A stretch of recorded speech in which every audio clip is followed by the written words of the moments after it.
कृष्ण कृष्ण कृष्ण हरे हरे, हरे राम राम राम हरे हरे। हरे कृष्णा। राधे राधे। हे प्रिय भक्तों, संगीता धर्म सागर चैनल में आप सभी भक्तों का दिल से स्वागत है। आप सभी भक्तों का दिन शुभ और मंगलमय हो। राधा कृष्ण भगवान आपकी सभी मनोकामनाएं पूर्ण करें और भगवान इन कथाओं को सुनने का पुण्य फल आप सभी भक्तों को प्रदान करें।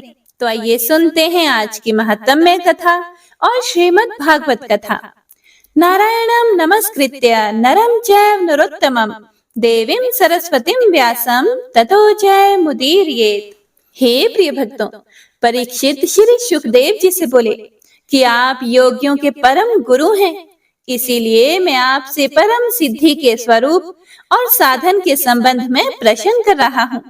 जो पुरुष सर्वथा मरणासन है, उसको क्या करना चाहिए? हे भगवान, और साथ ही यह भी बतलाइए कि मनुष्य मात्र को क्या करना चाहिए।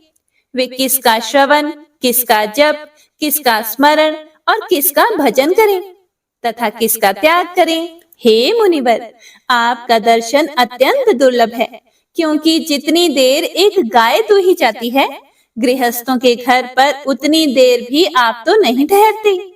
श्री सूत जी महाराज कहते हैं कि जब राजा ने बड़ी ही मधुर वाणी में इस प्रकार संभाषण एवं प्रश्न किए, तब समस्त धर्मों के मर्मज्ञ व्यास नंदन भगवान श्री सुखदेव जी उनका उत्तर देने लगे।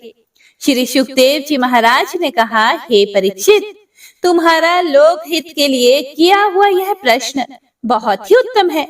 मनुष्यों के लिए जितनी भी बातें सुनने, स्मरण करने या कीर्तन करने की हैं, उन सब में यह श्रेष्ठ है। आत्मज्ञानी महापुरुष ऐसे प्रश्न का बड़ा आदर करते हैं।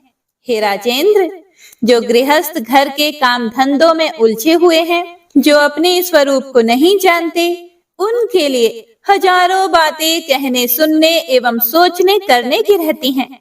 उनकी सारी उम्र ऐसे ही बीत जाती है। उनकी रात नींद में या स्त्री प्रसंग से कटती है और दिन धन की हाय हाय या कुटुंबियों के भरण पोषण में समाप्त हो जाता है। संसार में जिन्हें अपना अत्यंत घनिष्ठ संबंधी कहा जाता है, वे शरीर, पुत्र, स्त्री आदि कुछ नहीं है, असत्य है। परंतु जीव उनके मोह में ऐसा पागल सा हो जाता है कि रात दिन उनको मृत्यु का ग्रास होते देखकर भी चेतता नहीं। इसीलिए हे परीक्षित, जो अभय पद को प्राप्त करना चाहता है, उसे तो सर्वात्मा सर्वशक्तिमान भगवान श्री कृष्ण की ही लीलाओं का श्रवण, कीर्तन और स्मरण करना चाहिए। मनुष्य जन्म का यही इतना ही लाभ है कि चाहे जैसे हो, ज्ञान से, भक्ति से अथवा अपने धर्म की निष्ठा से जीवन को ऐसा बना लिया जाए कि मृत्यु के समय भगवान की स्मृति अवश्य बनी रहे। हे परीक्षित, जो निर्गुण स्वरूप में स्थित हैं एवं विधि निषेध की मर्यादा को लांघ चुके हैं, वे बड़े बड़े ऋषि मुनि भी प्राय भगवान के अनंत कल्याणमय गुण गणों के वर्णन में रमे रहते हैं। द्वापर के अंत में एक भगवत रूप अथवा वेद तुल्य श्रीमद् भागवत नाम के महापुराण का अपने पिता श्री कृष्ण द्वैपायन से मैंने अध्ययन किया था।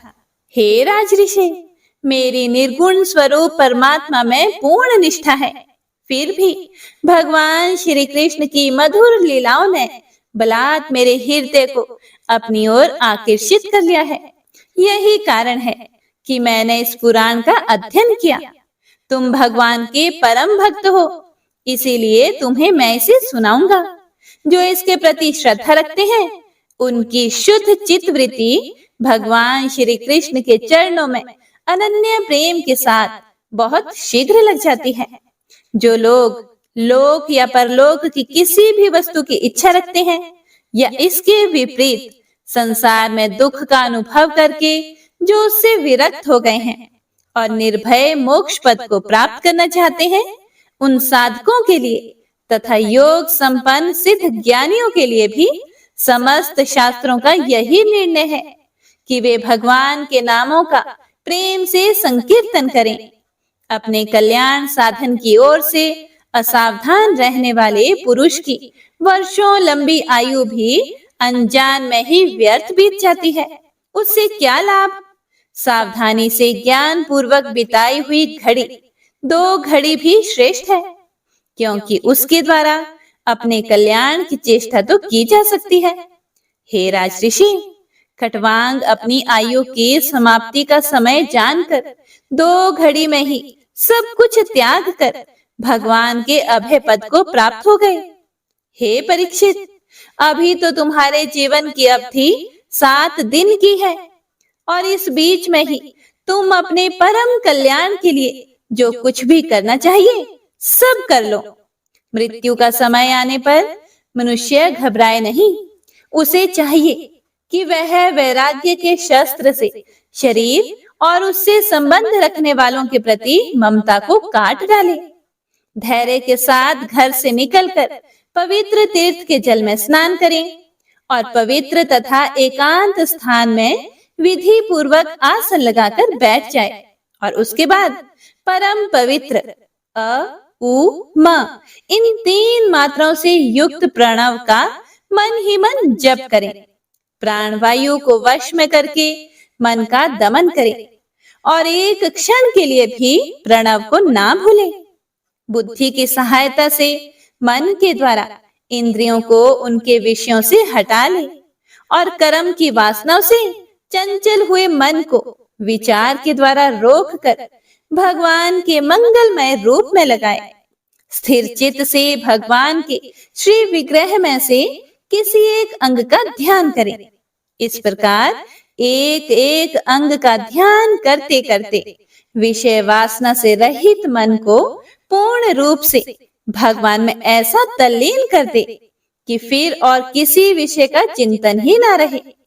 वही भगवान विष्णु का परम पद है, जिसे प्राप्त करके मन भगवत प्रेम रूप आनंद से भर जाता है।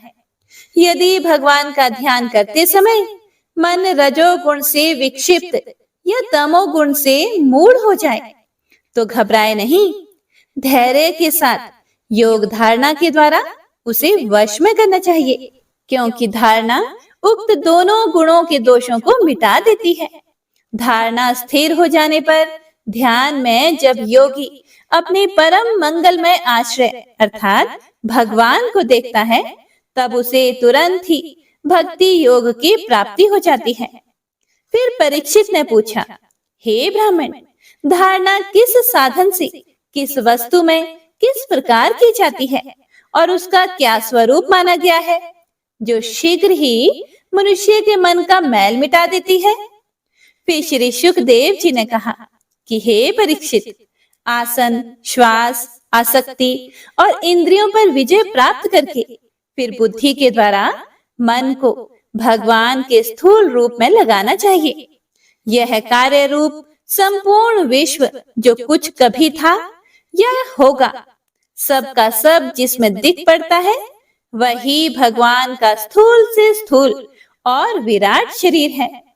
जल, अग्नि, वायु, आकाश, अहंकार, महतत्व और प्रकृति, इन 7 आवरणों से घिरे हुए इस ब्रह्मांड शरीर में जो विराट पुरुष भगवान है, वे ही धारणा के आश्रय हैं। उन्हीं की धारणा की जाती है। तत्वज्ञ पुरुष उनका इस प्रकार वर्णन करते हैं। पाताल विराट पुरुष के तलवे हैं, उनकी एड़ियां और पंजे रसातल हैं, दोनों गुल्फ एड़ी के ऊपर की गांठें महातल हैं, उनके पैर के पिंडे तलातल हैं। विश्व मूर्ति भगवान के दोनों घुटने सूतल हैं, जांघें वितल और अतल हैं, पेड़ू भूतल हैं और हे परीक्षित, उनके नाभि रूप सरोवर को ही आकाश कहते हैं। आदि पुरुष परमात्मा की छाती को स्वर्गलोक, गले को महरलोक, मुख को जनलोक और ललाट को तपोलोक कहते हैं। उन सहस्त्र सिर वाले भगवान का मस्तक समूह ही सत्य लोक है। इंद्रादि देवता उनकी भुजाएं हैं, दिशाएं कान और शब्द श्रवणेंद्रिय हैं।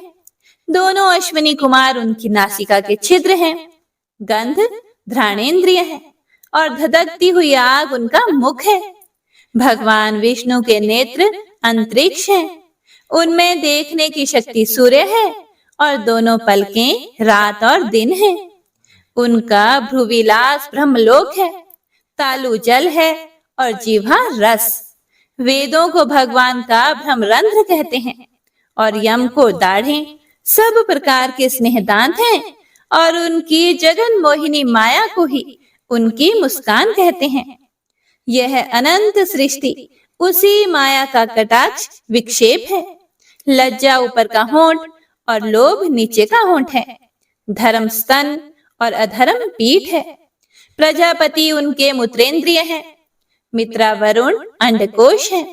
समुद्र कोख है और बड़े बड़े पर्वत उनकी हड्डियां हैं। हे राजन, विश्व मूर्ति विराट पुरुष की नाड़ियां नदियां हैं। वृक्ष रोम है, परम प्रबल वायु श्वास है।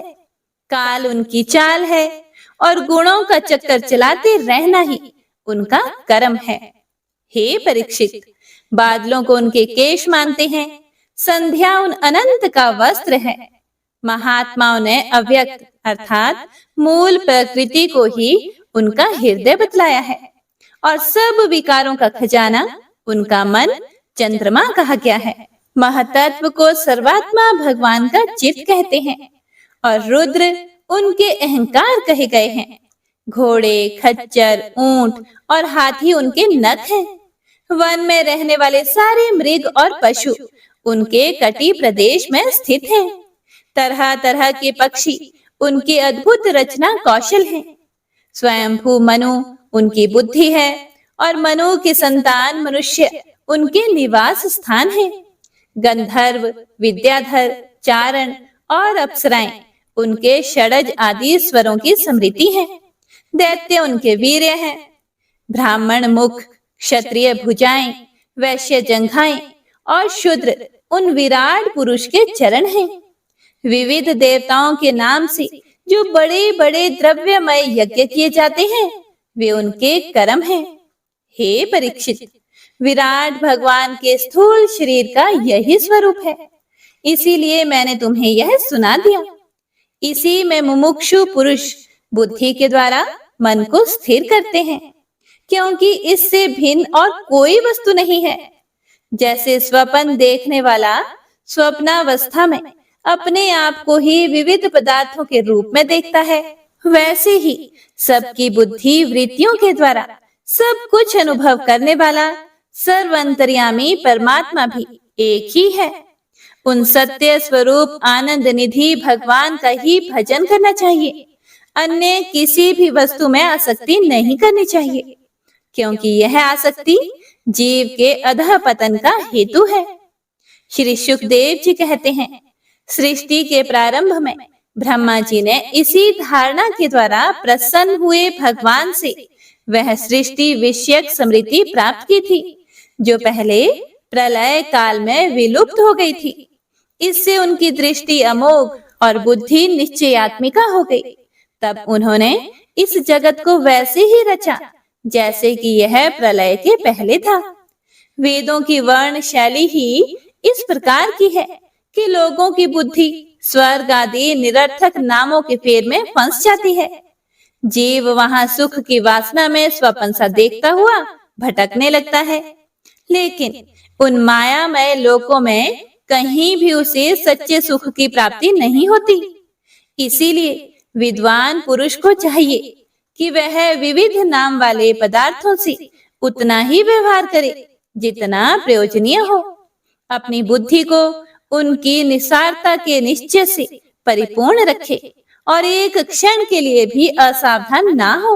यदि संसार के पदार्थ प्रारब्धवश बिना परिश्रम के ऐसे ही मिल जाएं, तब उनके उपार्जन का परिश्रम व्यर्थ समझकर उनके लिए कोई प्रयत्न ना करें।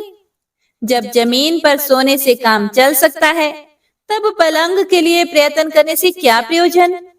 जब भुजाएं अपने आप को भगवान की कृपा से स्वयं ही मिली हुई हैं, तब तकियों की क्या आवश्यकता? जब अंजलि से काम चल सकता है, तब बहुत से बर्तन क्यों बटोरे? वृक्ष की छाल पहनकर या वस्त्रहीन रहकर भी यदि जीवन धारण किया जा सकता है, तो वस्त्रों की क्या आवश्यकता? पहनने को क्या रास्ते में चिथड़े नहीं हैं? भूख लगने पर दूसरों के लिए ही शरीर धारण करने वाले वृक्ष क्या फल फूल की भिक्षा नहीं देते? जल चाहने वालों के लिए नदियां क्या बिल्कुल सूख गई हैं? रहने के लिए क्या पहाड़ों की गुफाएं बंद कर दी गई हैं? अरे भाई, सब ना सही, क्या भगवान भी अपने शरणागतों की रक्षा नहीं करते? ऐसी स्थिति में बुद्धिमान लोग भी धन के नशे में चूर घमंडी धनियों की चापलूसी क्यों करते हैं? इस प्रकार विरक्त हो जाने पर अपने हृदय में नित्य विराजमान स्वतः सिद्ध आत्म स्वरूप परम प्रियतम परम सत्य जो अनंत भगवान है, बड़े प्रेम और आनंद से दृढ़ निश्चय करके उन्हीं का भजन करो, क्योंकि उनके भजन से जन्म मृत्यु के चक्र में डालने वाले अज्ञान का नाश हो जाता है। पशुओं की बात तो अलग है, परंतु मनुष्यों में भला ऐसा कौन है जो लोगों को इस संसार रूप वैतरणी नदी में गिरकर अपने कर्म जन्य दुखों को भोगते हुए देखकर भी भगवान का मंगलमय चिंतन नहीं करेगा? इन असत विषय भोगों में ही अपने चित्त को भटकने देगा। कोई कोई साधक अपने शरीर के भीतर हृदयाकाश में विराजमान भगवान के प्रादेश मात्र स्वरूप की धारणा करते हैं। वे ऐसा ध्यान करते हैं कि भगवान की चार भुजाओं में शंख, चक्र, गदा और पद्म हैं। उनके मुख पर प्रसन्नता झलक रही है। कमल के समान विशाल और कोमल नेत्र हैं। कदम के पुष्प की केसर के समान पीला वस्त्र धारण किए हुए हैं। भुजाओं में श्रेष्ठ रत्नों से जड़े हुए सोने के बाजूबंद शोभायमान हैं। सिर पर बड़ा ही सुंदर मुकुट और कानों में कुंडल है, जिनमें जड़े हुए बहुमूल्य रत्न जगमगा रहे हैं। उनके चरण कमल योगेश्वरों के खिले हुए हृदय कमल की कर्णिका पर विराजित है। उनके हृदय पर श्रीवत्स का चिन्ह एक सुनहरी रेखा है। गले में कौस्तुभ मणि लटक रही है। वक्ष स्थल कभी न कुम्हलाने वाली वनमाला से घिरा हुआ है। वे कमर में करधनी, उंगलियों में बहुमूल्य अंगूठी, चरणों में नूपुर और हाथों में कंगन आदि आभूषण धारण किए हुए हैं।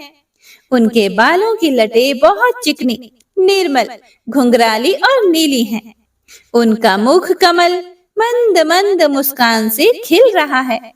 लीलापूर्ण उन्मुक्त हास्य और चितवन से शोभायमान बोहों के द्वारा वे भक्त जनों पर अनंत अनुग्रह की वर्षा कर रहे हैं। जब तक मन इस धारणा के द्वारा स्थिर ना हो जाए, तब तक बार बार इन चिंतन स्वरूप भगवान को देखते रहने की चेष्टा करनी चाहिए। भगवान के चरण कमलों से लेकर उनके मुस्कान युक्त मुख कमल पर्यंत समस्त अंगों की एक एक करके बुद्धि के द्वारा धारणा करनी चाहिए। जैसे जैसे बुद्धि शुद्ध होती जाएगी, वैसे वैसे मन स्थिर होता जाएगा।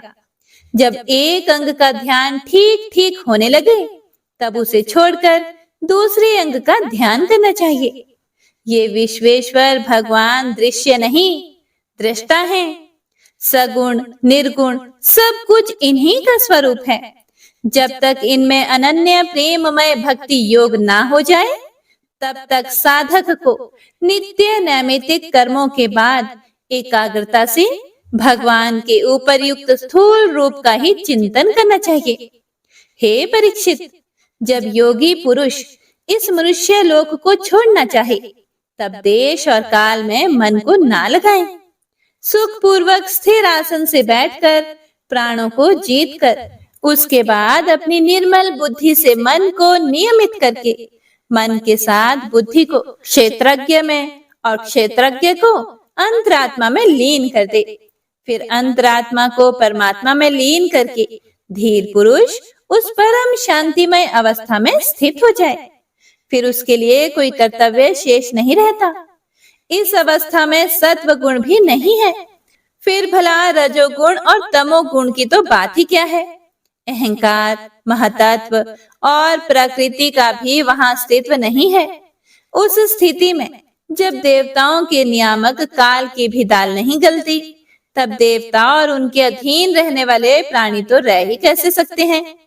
योगी लोग यह नहीं इस प्रकार परमात्मा से भिन्न पदार्थों का त्याग करना चाहते हैं और शरीर तथा उसके संबंधी पदार्थों में आत्मबुद्धि का त्याग करके हृदय के द्वारा पद पद पर भगवान के जिस परम पूज्य स्वरूप का आलिंगन करते हुए अनन्य प्रेम से परिपूर्ण रहते हैं, वही भगवान विष्णु का परम पद है। इस विषय में समस्त शास्त्रों की सम्मति है। ज्ञान दृष्टि के बल से जिसके चित्त की वासना नष्ट हो गई है, उस ब्रह्मनिष्ठ योगी को इस प्रकार अपने शरीर का त्याग करना चाहिए। पहले एड़ी से अपनी गुदा को दबाकर स्थिर हो जाएं और फिर बिना घबराहट के प्राण वायु को षड चक्र भेदन की रीति से ऊपर ले जाएं। मनस्वी योगी को चाहिए कि नाभि चक्र मणिपूरक में स्थित वायु को हृदय चक्र अनाहत में, वहां से उदान वायु के द्वारा वक्षस्थल के ऊपर विशुद्ध चक्र में, फिर उस वायु को धीरे धीरे तालु मूल में अर्थात विशुद्ध चक्र के अग्र भाग में चढ़ा दें। उसके बाद 2 आंख, 2 कान, 2 नासा छिद्र और मुख, इन 7 छिद्रों को रोककर उस तालु मूल में स्थित वायु को भौहों के बीच आज्ञा चक्र में ले जाएं।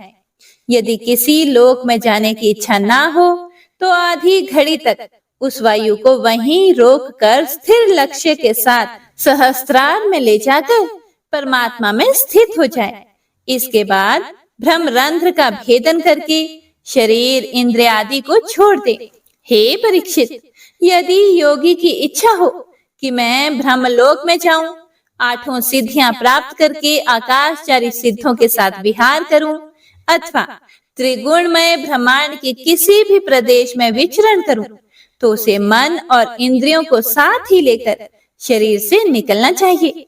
योगियों का शरीर वायु की भांति सूक्ष्म होता है।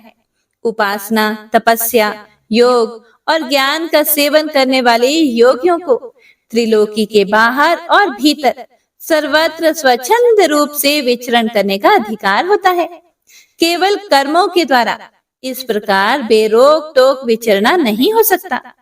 हे परीक्षित, योगी ज्योतिर्मय मार्ग सुषुम्ना के द्वारा जब ब्रह्मलोक के लिए प्रस्थान करता है, तब पहले वह आकाश मार्ग से अग्नि लोक में जाता है।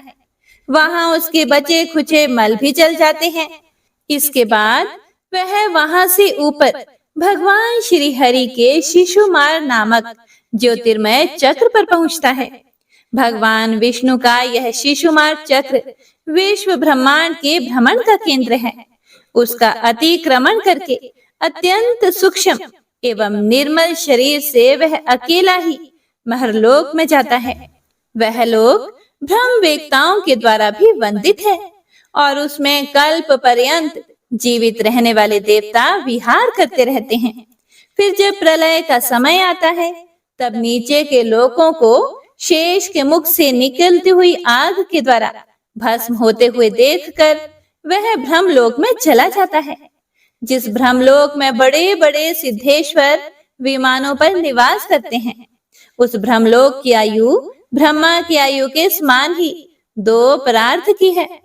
वहां ना शोक है, ना दुख है, ना बुढ़ापा है और ना ही मृत्यु। फिर वहां किसी प्रकार का उद्वेग या भय तो हो ही कैसे सकता है भला। वहां यदि दुख है तो केवल एक बात का, वह यही है कि इस परम पद को ना जानने वाले लोगों के जन्म मृत्युमय अत्यंत घोर संकटों को देखकर दयावश वहां के लोगों के मन में बड़ी व्यथा होती है। सत्यलोक में पहुंचने के पश्चात वह योगी निर्भय होकर अपने सूक्ष्म शरीर को पृथ्वी से मिला देता है और फिर उतावली ना करते हुए 7 आवरणों का भेदन करता है। पृथ्वी रूप से जल को और जल रूप से अग्निमय आवरणों को प्राप्त होकर वह ज्योतिर्रूप से वायु रूप आवरण में आ जाता है और वहां से समय पर ब्रह्म की अनंतता का बोध कराने वाले आकाश रूप आवरण को प्राप्त करता है।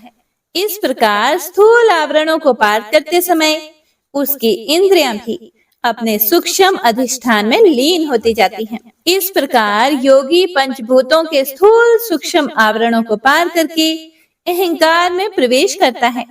वहां सूक्ष्म भूतों को तामस अहंकार में, इंद्रियों को राजस अहंकार में तथा मन और इंद्रियों के अधिष्ठाता देवताओं को सात्विक अहंकार में लीन कर देता है। इसके बाद अहंकार के सहित लय रूप गति के द्वारा महतत्व में प्रवेश करके अंत में समस्त गुणों के लय स्थान प्रकृति रूप आवरण में जाकर मिलता है।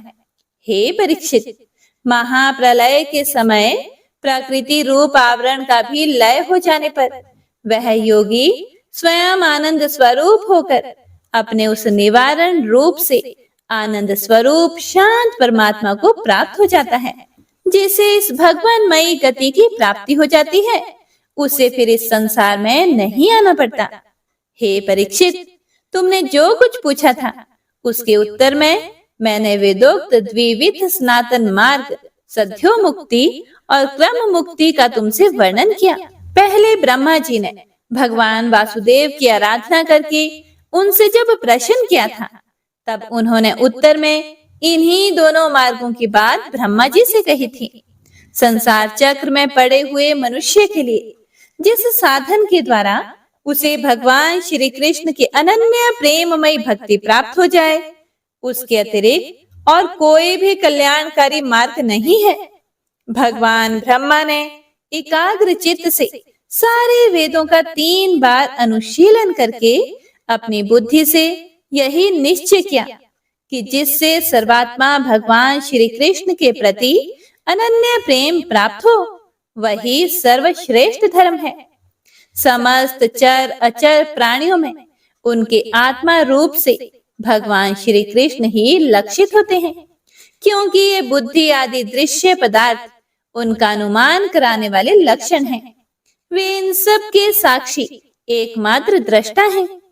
हे परीक्षित, इसीलिए मनुष्यों को चाहिए कि सब समय और सभी स्थितियों में अपनी संपूर्ण शक्ति से भगवान श्री हरि का ही श्रवण, कीर्तन और स्मरण करें।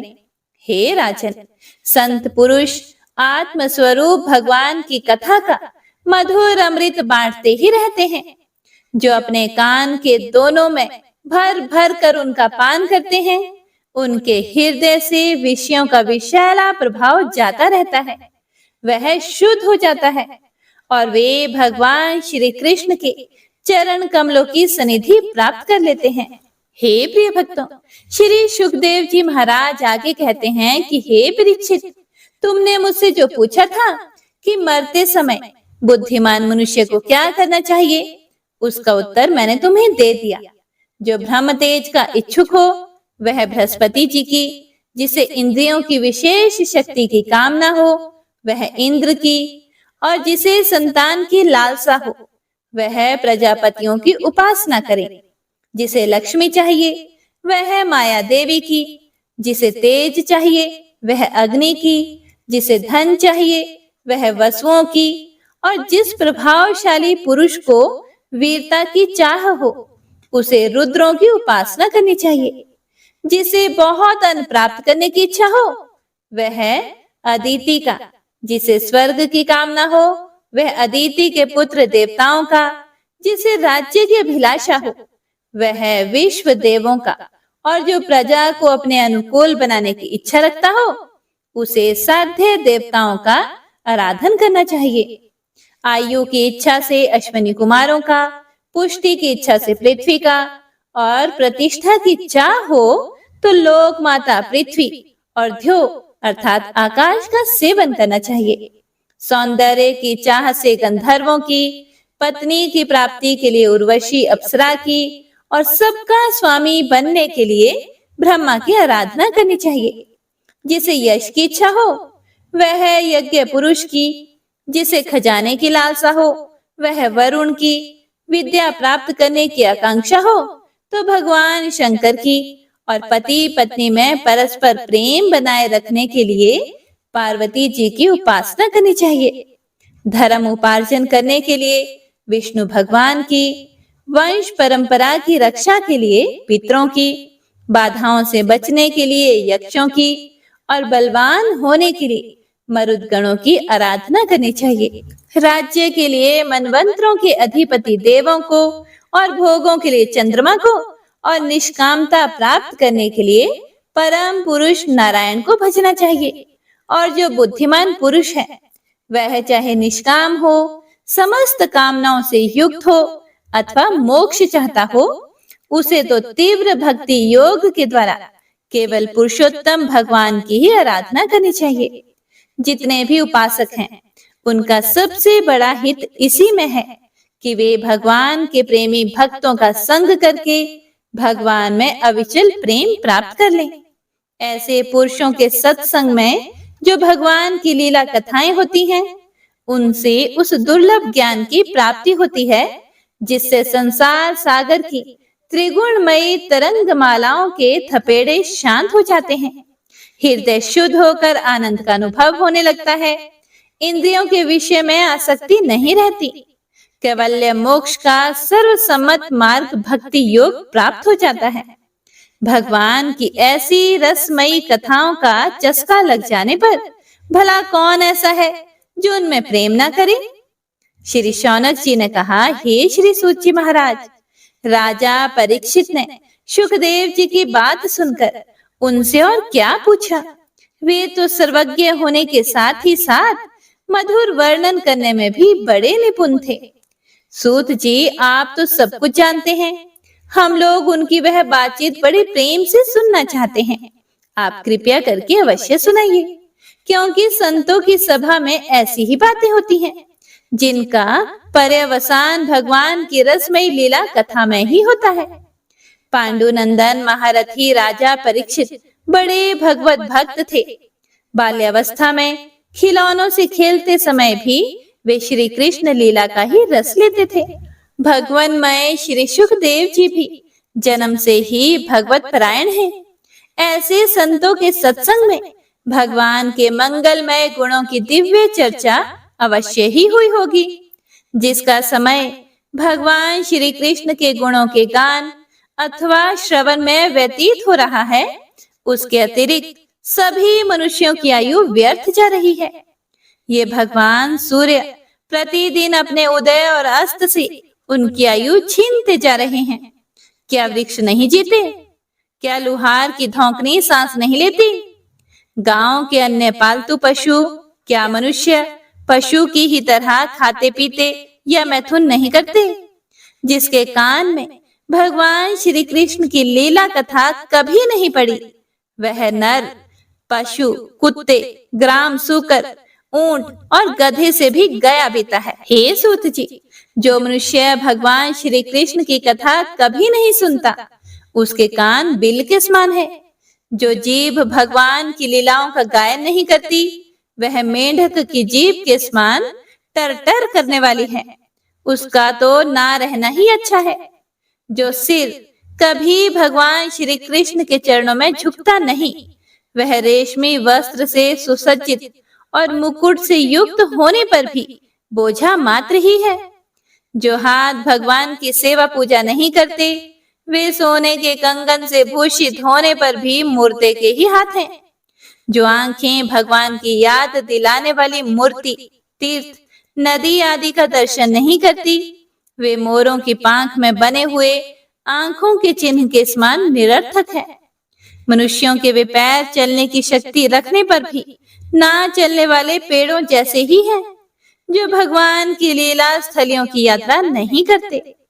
जिस मनुष्य ने भगवत प्रेमी संतों के चरणों की धूल कभी सिर पर नहीं चढ़ाई, वह जीता हुआ भी मुर्दा है। जिस मनुष्य ने भगवान के चरणों पर चढ़ी हुई तुलसी की सुगंध लेकर उसकी सराहना नहीं की, वह श्वास लेता हुआ भी श्वास रहित शव है। हे सूत जी, वह हृदय नहीं लोहा है जो भगवान के मंगलमय नामों का श्रवण कीर्तन करने पर भी पिघल कर उन्हीं की ओर बह नहीं जाता। जिस समय हृदय पिघल जाता है उस समय नेत्रों में आंसू छलकने लगते हैं और शरीर का रोम रोम खिल उठता है। हे प्रिय सूत जी, आपकी वाणी हमारे हृदय को मधुरता से भर देती है। इसीलिए भगवान के परम भक्त आत्मविद्या विशारद श्री सुखदेव जी ने परीक्षित के सुंदर प्रश्न करने पर जो कुछ भी कहा वह संवाद आप कृपया करके हम लोगों को भी सुनाइए। ओम नमो नारायणाय। हे प्रिय भक्तों, तो आज की श्रीमद् भागवत कथा में बस इतना ही। तो आइए अब सुनते हैं आज की पुण्य फल देने वाली महात्म्य कथा। जय श्री हरि विष्णु। हे प्रिय भक्तों, यमदूत कहने लगा कि हे वैश्य, मनुष्य को सदैव शालिग्राम की शिला में तथा वज्र या कीट अर्थात गोमती चक्र में भगवान वासुदेव का पूजन करना चाहिए, क्योंकि सभी पापों का नाश करने वाले, सब पुण्यों को देने वाले तथा मुक्ति प्रदान करने वाले भगवान विष्णु का इसमें निवास होता है। जो मनुष्य शालिग्राम की शिला या हरि चक्र में पूजन करता है वह अनेक मंत्रों का फल प्राप्त कर लेता है। जो फल देवताओं को निर्गुण ब्रह्म की उपासना में मिलता है वही फल मनुष्य को भगवान शालिग्राम का पूजन करने से यमलोक को नहीं देखने देता। भगवान को लक्ष्मी जी के पास अथवा वैकुंठ में इतना आनंद नहीं आता जितना शालिग्राम की शिला या चक्र में निवास करने में आता है। हे प्रिय भक्तों, स्वर्ण कमल युक्त करोड़ों शिवलिंग के पूजन से इतना फल नहीं मिलता जितना एक दिन शालिग्राम के पूजन से मिलता है। भक्ति पूर्वक शालिग्राम का पूजन करने से विष्णु लोक में वास करके मनुष्य चक्रवर्ती होता है। काम, क्रोध, लोभ, मोह, अहंकार से युक्त होकर भी मनुष्य शालिग्राम का पूजन करने से वैकुंठ में प्रवेश करता है। जो सदैव शालिग्राम का पूजन करते हैं वह प्रलय काल तक स्वर्ग में वास करते हैं। जो दीक्षा, नियम और मंत्रों से चक्र में बलि देता है वह निश्चय करके विष्णु लोक को प्राप्त होता है। जो शालिग्राम के जल से अपने शरीर का अभिषेक करता है वह मानो संपूर्ण तीर्थों में स्नान करता है। गंगा, रेवा, गोदावरी सबका जल शालिग्राम में वास करता है। जो मनुष्य शालिग्राम की शिला के सन्मुख अपने पिता का श्राद्ध करता है उसके पितृ कई कल्प तक स्वर्ग में वास करते हैं। जो लोग नित्य शालिग्राम की शिला का जल पीते हैं उनके हजारों बार पंचगव्य पीने से क्या प्रयोजन। यदि शालिग्राम की शिला का जल पिया जाए तो सहस्त्रों तीर्थ करने से क्या लाभ। जहाँ पर शालिग्राम है वह स्थान तीर्थ स्थान के समान ही है। वहां पर किए गए संपूर्ण दान, होम करोड़ों गुना फल होकर प्राप्त होता है। जो एक बूंद भी शालिग्राम का जल पीता है वह माता के स्तनों का दुग्ध पान नहीं करता अर्थात गर्भाशय में नहीं आता। शालिग्राम शिला में जो कीड़े मकोड़े एक कोस के अंतर पर मरते हैं वह भी वैकुंठ को प्राप्त होते हैं। जो फल वन में तप करने से प्राप्त होता है वही फल भगवान को सदैव स्मरण करने से प्राप्त होता है। मोहवश अनेक प्रकार के घोर पाप करने वाला मनुष्य भी भगवान को प्रणाम करने से नरक में नहीं जाता। संसार में जितने भी तीर्थ और पुण्य स्थान है भगवान के केवल नाम मात्र के कारण से प्राप्त हो जाते हैं। इति श्री माघ मास महात्म्य एकोदश अध्याय संपूर्ण। तो आइए अब सुनते हैं श्री विष्णु चालीसा।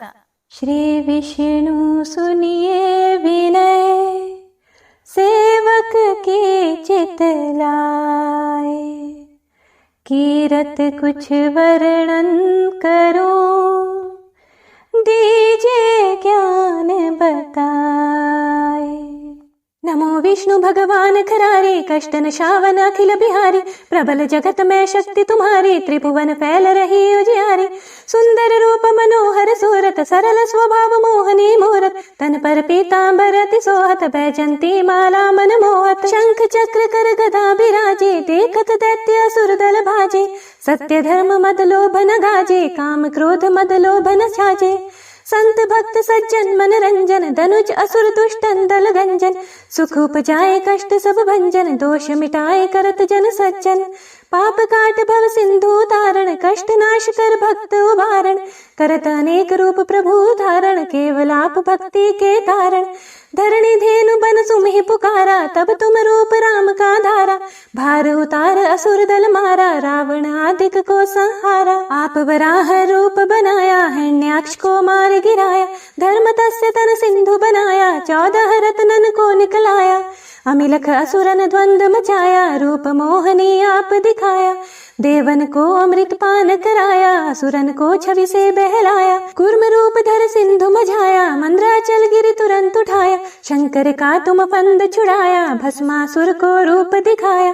वेदन को जब असुर डुबाया, कर प्रबंध उन्हें ढूंढवाया, मोहित बन कर खल ही नचाया, उसी कर से भस्म कराया। असुर जलंधर अति बलदाई, शंकर से उनकी लड़ाई, हार पार शिव सकल बनाए, कीन सती से छल खल जाए।